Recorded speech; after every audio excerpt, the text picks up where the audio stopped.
Hello and welcome to Screencast on Chapter 21. This is going to be talking about new renewable energy alternatives, and we call them new, and that's kind of a misnomer because we're going to be talking about things that are as old as the planet is, but we're just harnessing new ways and increasing our technology to enable being able to access them as renewable energy sources. So here in this chapter we're going to be looking at those major sources. We're going to consider solar energy, wind energy, geothermal, ocean energy, and hydrogen fuel cells as ways of new renewable energy. So when we take a look at this photograph here, what you're seeing on top of these buildings are solar cells, and the solar cells are from homes in Germany, and they produce excess solar power and they sell it to the grid. I know that we have a house here in Glenside that they also have solar panels. It was very expensive for them to put up, but in the long run now through the years it has paid for itself because it's cut their bills down, and they run primarily on solar energy throughout the year. So this is where people are moving towards. So I would like you to please read the central case study that Germany goes solar. That's found on page 581 and 582. Knowing that the chapter heavily relies and references the central case study, so please make sure that you read that over. So all of these slides right here pertain to that. Okay, so we're going to start with the new renewable energy sources. And across the world, nations are searching for ways to move away from fossil fuels. But they also want to ensure a reliable and affordable supply of energy for their economies.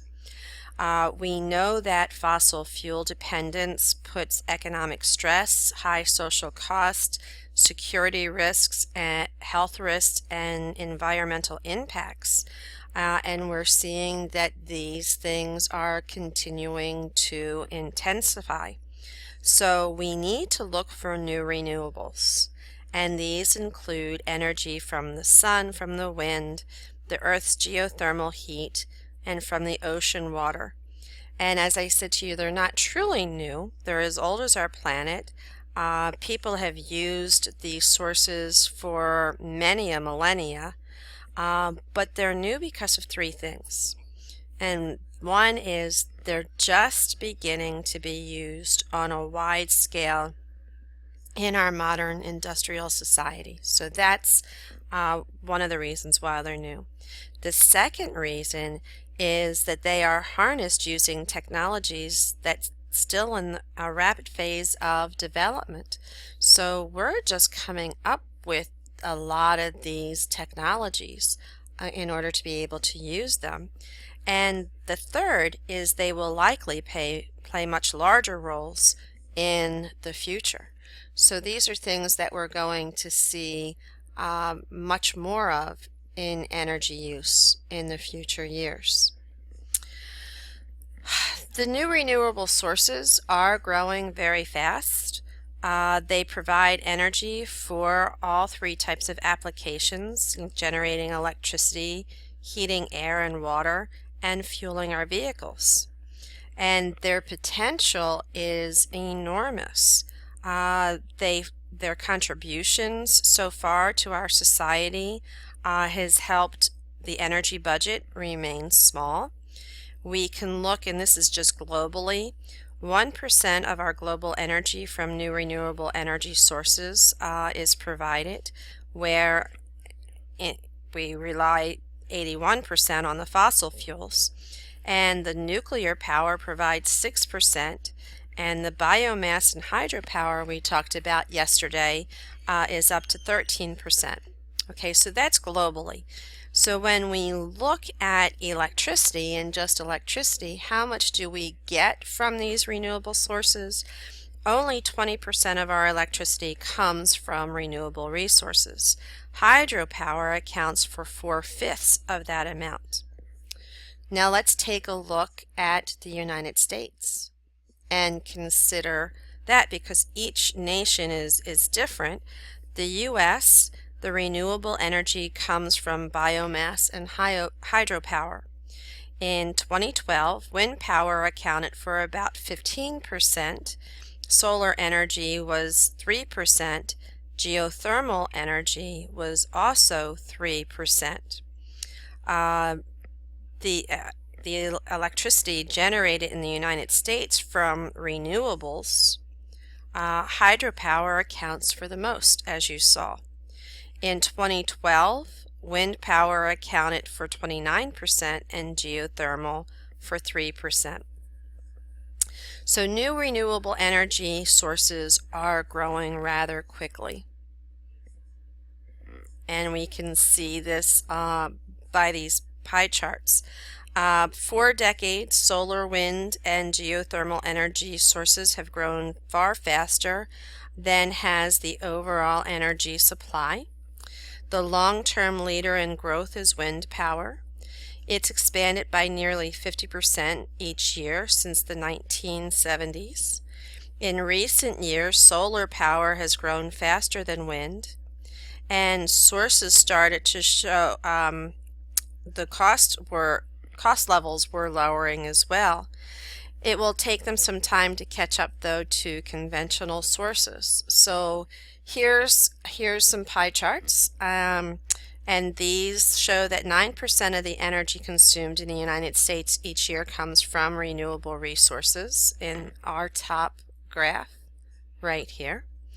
Most derives from bioenergy and hydropower. The wind power, solar energy, and geothermal energy together account for just 21% of the energy.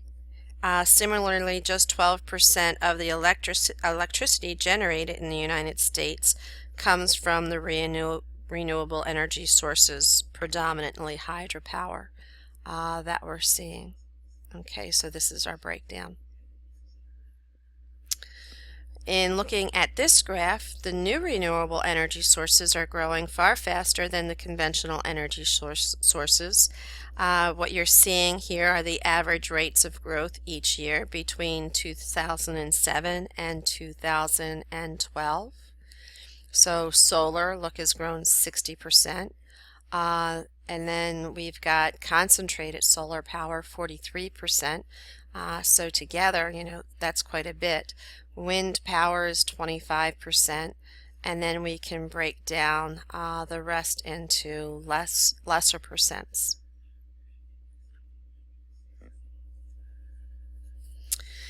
The new renewables offer several different advantages for us.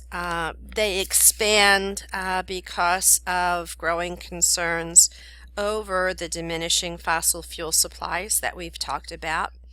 There are many environmental and health impacts of fossil fuel combustion that are very, very concerning for us.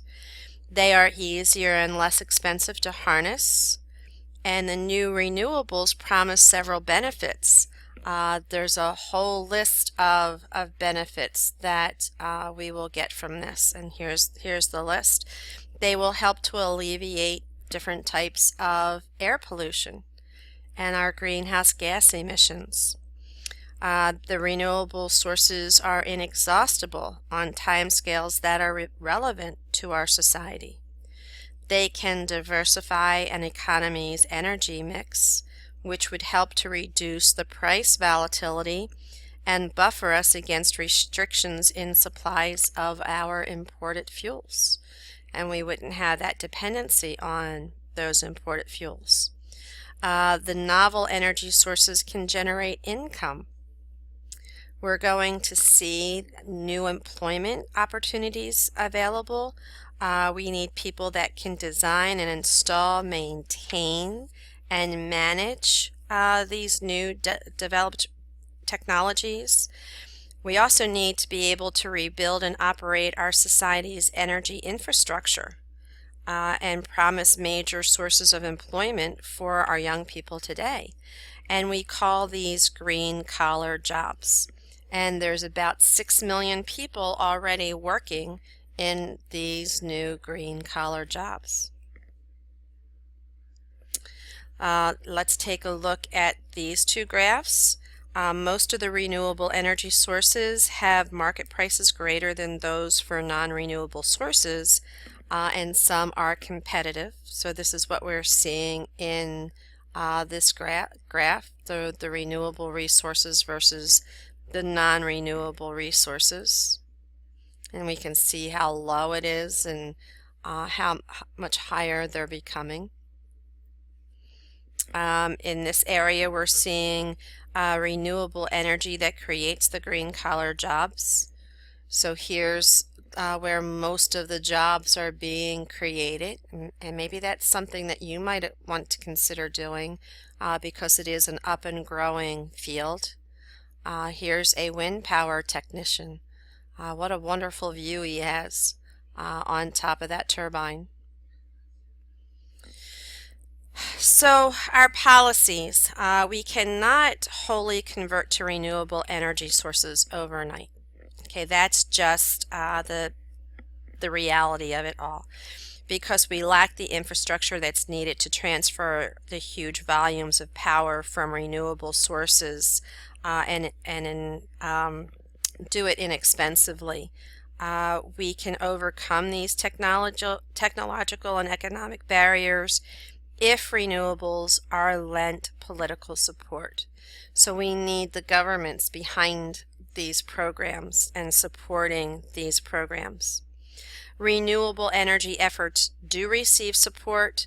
In 2008 and 2009, there were stimulus packages that were boosting spending on green energy programs to help create jobs. And as more governments, utilities, corporations, and consumers promote the use of renewable energy, market prices of renewable energy should continue to fall. And this should also hasten their adoption. Renewable energy has expanded quickly wherever and whenever public policy has supported it. So it's important that we get public policy behind it.